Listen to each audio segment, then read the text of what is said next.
Gianu Cristian, administrator la Gianu Rent Utilaje. Pregătirea terenului, absolut tot ce ține de construcții la roșu, blocuri, acoperișuri, absolut tot. Seriozitatea, punctualitatea și determinarea.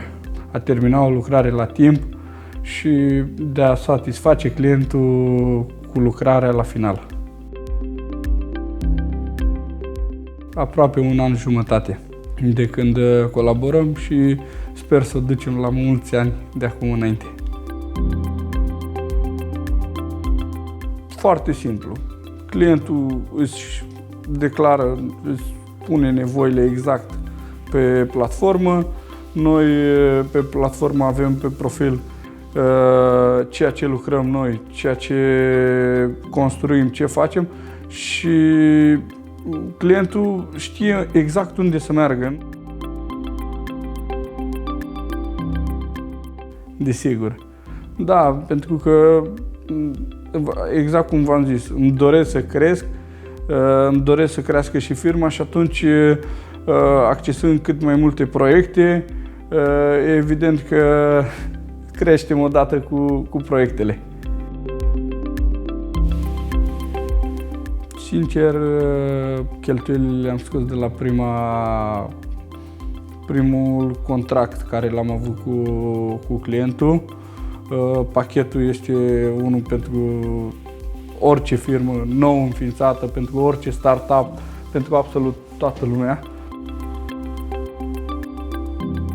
Mi-ar fi ciudă să recomand.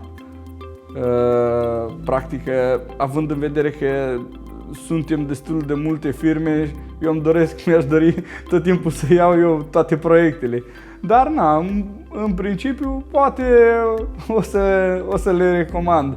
Dar mai întâi să cresc odată cu Daibao și după să vină și alte proiecte.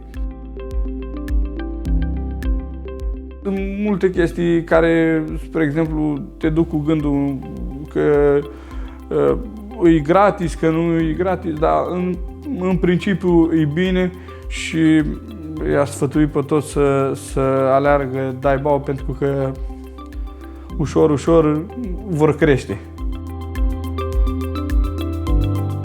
Chiar astăzi am sunat la cineva și era o chestie de șlefuit beton și de montat parchet laminat.